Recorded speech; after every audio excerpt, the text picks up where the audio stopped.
आज बड़े पैमाने पर बेरोजगार नौजवान दर दर की ठोकरें खा रहे हैं। जब से भाजपा सरकार आई है, सरकारी नौकरियों की वैकेंसी आना बंद हो गई है।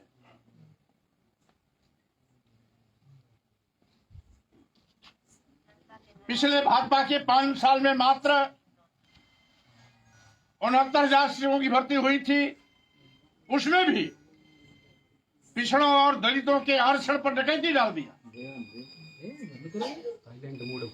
69,000 शिक्षकों की भर्ती में 18,000 पद पिछड़े वर्गों के लिए आरक्षित थे, जिसमें से 12,000 पदों पर पिछड़ों की तैनाती न करके उनके स्थान पर सामान्य वर्ग के लोगों को नियुक्ति पत्र दे दिया।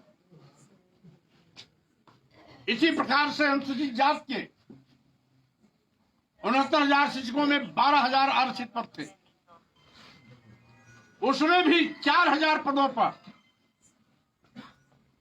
सामान्य वर्ग के लोगों को फर्जी शेड्यूल कास्ट का सर्टिफिकेट बना करके वहां भी नियुक्ति पत्र पकड़ा दिया गया। यानी ये भाजपा सरकार पिछड़ों और दलितों के आरक्षण विरोधी है। उनके हकों पर डकैती डालने वाली सरकार है। आरक्षण का गला घोटने वाली सरकार है। बाबा साहब डॉक्टर अम्बेडकर के सपनों को चकनाचूर करने वाली सरकार है। वोट का समय आएगा, हिंदू की दुहाई देंगे। हमारे सीधे साधे लोग भी जब हिंदू मुसलमान का नाम देते हैं तो वो भी सबसे बड़ा हिंदू बन जाता है। मैं कहना चाहता हूं, वोट लेने के लिए हिंदू, और जब सत्ता में आ जाते हैं तो उसमें इनको पिछड़ा हिंदू नहीं दिखाई पड़ता, दलित हिंदू नहीं दिखाई पड़ता। अगर सत्ता में आने के बाद भी पिछड़े और दलित इनकी नजर में हिंदू होते तो पिछड़ों और दलितों के आरक्षण पर डकैती नहीं डालते, उनकी आरक्षित जगहों पर सामान्य वर्ग के लोगों की तैनाती नहीं करते। इसका मतलब है ये दलितों और पिछड़ों की विरोधी है। इसलिए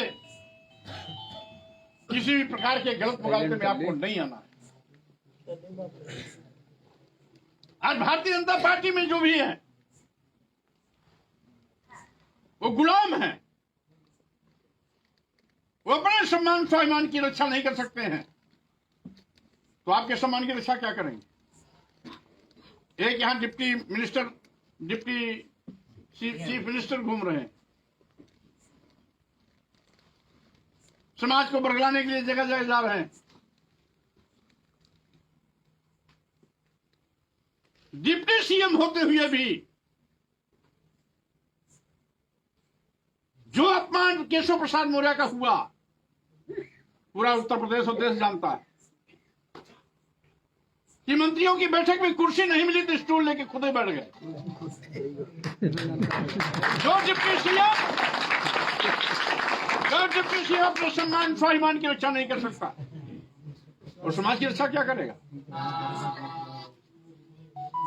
किसी प्रकार की किसी बहकावे में मत आना। यही नहीं,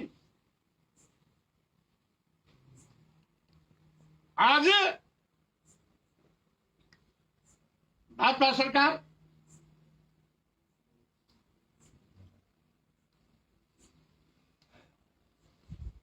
सरकारी नौकरियों पर हमेशा हमेशा ताला लगाने की तैयारी कर चुकी है।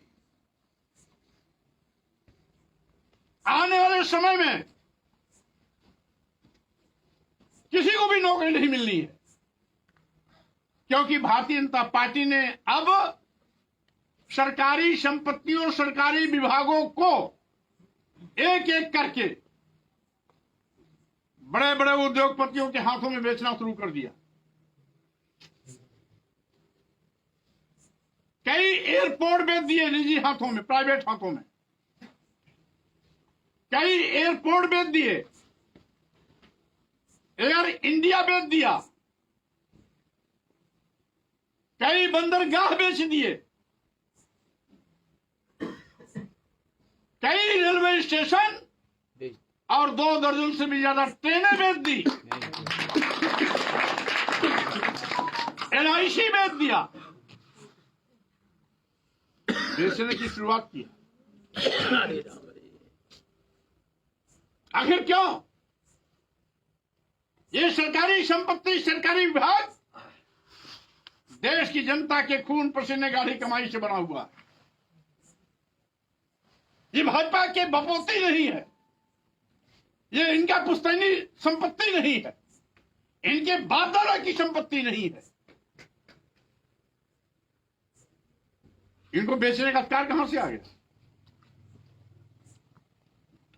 यह जल्दी जल्दी में पूरे देश को ईस्ट इंडिया कंपनी की तरह लूट कर अपने थैली शाहों, अदानी और अंबानी की तिजोरी को भरने में लगी हुई है।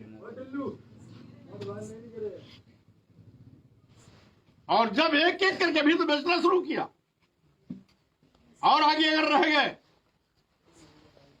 तो सारे सरकारी विभागों को जब बेच देंगे, सरकारी विभागों को जब उद्योगपति अदानी और अंबानी के पास चला जाएगा तो सरकारी नौकरी मिलेगी कहां? अनुसूचित जात को आरक्षण मिलेगा कहां? पिछड़ों को आरक्षण मिलेगा कहां? जब सरकारी विभाग ही नहीं रहेंगे तो सरकारी नौकरी कहां मिलेगी? सावधान रहना। यही नहीं, किसानों को लागत का दूना मूल्य दिलाने का वादा करने वाली भाजपा सरकार दूना मूल्य तो नहीं दिला पाई, किसानों को तवा अलग कर दिया। आज बीज लो, खाद लो, DAP लो, पोटाश लो, कुछ भी लो, ऊंचे दामों पर लाइन लगानी पड़ती। छता गया तो 14 है ये बोली, और जहाँ 2.5 लाख देती 3 लाख कर दी। आप उसके खुद भुक्तभोगी हो। उन समस्याओं का सामना रोज आपको करना पड़ता है। यही नहीं, किसान अपनी सामान को बाजार में लेके जाए तो मिट्टी के भाव बेचना पड़ता है, और किसान को अगर कोई सामान खरीदना से बाजार में जाना पड़े तो सोने के भाव लेके आता है। लाभकारी मूल्य दिलाने की वादा करने वाली सरकार किसानों की रीढ़ तोड़ दिया। धान क्रय केंद्र, गेहूं के केंद्र दलालों के अड्डे बन जाते हैं। किसान दर दर ठोकर खाता है। मैं तो गन्ना किसानों के क्षेत्र में गया था, गन्ना किसानों का बकाया भुगतान नहीं दे रही है, लाभकारी मूल्य तो दिलाना बहुत दूर की बात है। कुछ सरकार किसान की कमर तोड़ रही है और कुछ योगी बाबा के छुट्टा जानवर किसानों की फसल चर के बराबर कर दे रहे हैं।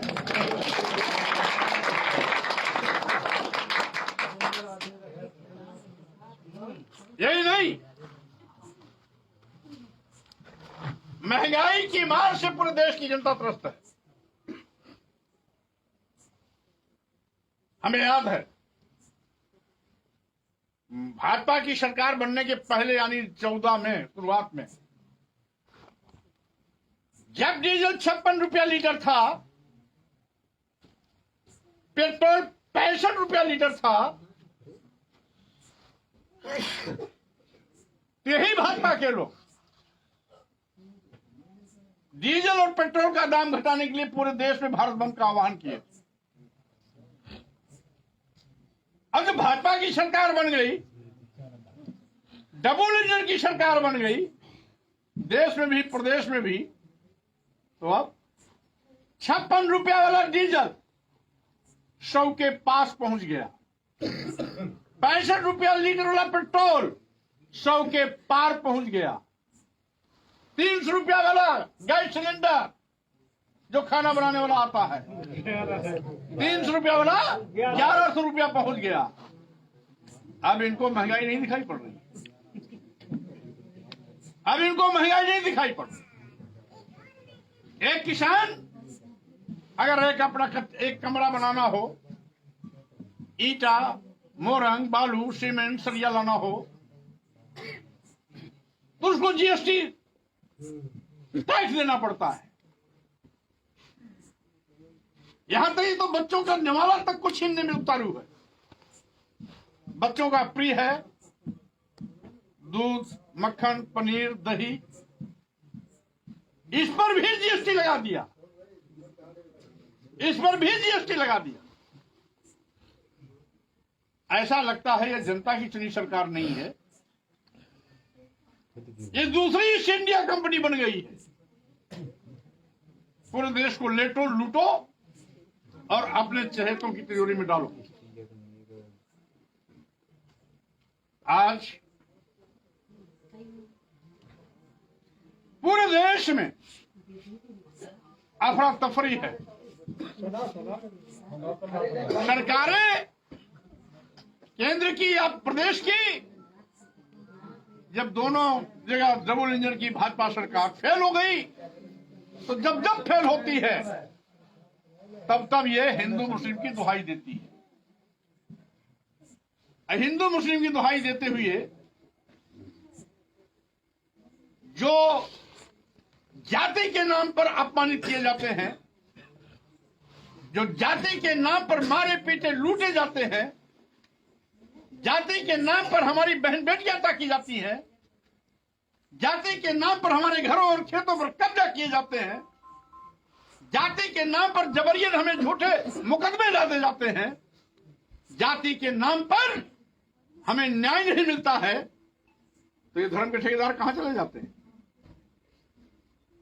वोट लेने के लिए हिंदू, और सत्ता में आने के बाद हम इनके दुश्मन हो गए। सावधान रहना इन भूखे भेड़ियों से। ये हिंदू मुस्लिम की लाश पर अपनी राजनीतिक गोड़ बिछाने की कोशिश कर रहे हैं।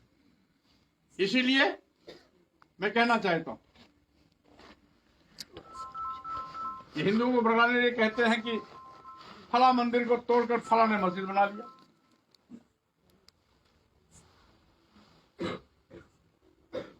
मैं पूछना चाहता हूं भाजपा वालों से कि सम्राट अशोक ने 84,000 बौद्ध स्तूप बनवाए थे, उन बौद्ध स्तूपों को किसने तोड़ा? उसमें तो मुसलमान नहीं था। उस समय तो देश में मुसलमान नहीं था। 84,000 बौद्ध स्तूपों को किसने तोड़ा? यही धर्म के ठेकेदारों ने तोड़ा। लेकिन मैं राजनीति में धर्म को नहीं लाना चाहता, लेकिन जब भाजपा के लोग धर्म में अंधे होकर देश को नापाक इरादे से बांटने की कोशिश कर रहे हैं, तो स्वाभाविक रूप से हमको ये सवाल पूछना पड़ता है। इसलिए साथियों, आज आपको हम सावधान करने आए हैं। हमें जानते हैं, यहां के लोगों ने बताया, हमेशा आप लोग पूरी ताकत के साथ नेताजी मुलायम सिंह यादव के सम्मान में आप उनके साथ देते रहे, वोट देते रहे। लेकिन इस बार ऐतिहासिक जीत दर्ज करानी है, क्योंकि जिस दिन मैनपुरी लोकसभा में ऐतिहासिक जीत दर्ज होगी, उसी दिन भारतीय जनता पार्टी की उल्टी गिनती शुरू हो जाएगी। इसीलिए यह मैनपुरी लोकसभा का जो उपचुनाव है, ये देश की राजनीति की दिशा और दशा बदलने के लिए मील का पत्थर साबित होगी। और इसीलिए ये और भी महत्वपूर्ण इसलिए है कि इस ऐतिहासिक जीत दिला करके मैनपुरी के लोग नेताजी श्री मुलायम सिंह यादव को सच्ची श्रद्धांजलि भी देंगे, क्योंकि 50-60 सालों का आपका उनसे रिश्ता रहा है। बहुत से ऐसे लोग होंगे इसमें अभी भी जो मुलायम सिंह के संघर्षों के दौर के साथी रहे होंगे। कुछ ऐसे भी होंगे जो मुलायम सिंह के साथ जेलों में भी गए होंगे। कुछ ऐसे भी लोग होंगे जो मुलायम सिंह के साथ उठने बैठने का मौका भी पाते रहे होंगे। कुछ ऐसे भी लोग होंगे जो नेताजी के साथ भोजन पानी करने के लिए भी उनके साथ बैठे होंगे। आपका भावनात्मक लगाव, इसलिए दोहरी ताकत के साथ, और जितने वोट से नेताजी जीते थे उससे 4-5 गुना ज्यादा वोटों से डिम्पल यादव को जिता करके आप बहुत समय हो गया है और हमारी बहनें भी अपने घर का चौका को छोड़ के यहां आ गई हैं। अच्छा, खाना खा लिया, इसलिए मैं आप सभी लोगों को इस चौपाल में जितने भी साथी बैठे हैं, जितने भी भाई बहन बैठे हैं, मैं सबको बहुत धन्यवाद देता हूं कि 8 बज गए लेकिन आप बड़ी शिद्दत के साथ विलंब होने के बावजूद भी बाट जोते रहे और आने के बाद 2 मिनट के अंदर घरों से निकल करके सब कोई यहां पर जुड़ गए। इसका मतलब है हमें आपकी बहादुरी पर भरोसा है और आने वाले इस उपचुनाव में आप सभी लोग अपना एक एक वोट साइकिल के सामने बटन दबाकर डिम्पल यादव जी को ऐतिहासिक जीत दिलाने का काम करेंगे। और जो ऐतिहासिक जीत होगी तो हमारा भी सिर ऊंचा होगा, नाराज सिंह साका का भी सिर ऊंचा होगा, भाई नीरज जी का भी सिर ऊंचा होगा, हमारे संगम जी जो कवि जी हैं इनका भी सिर ऊंचा होगा, क्योंकि ये संदेश जाएगा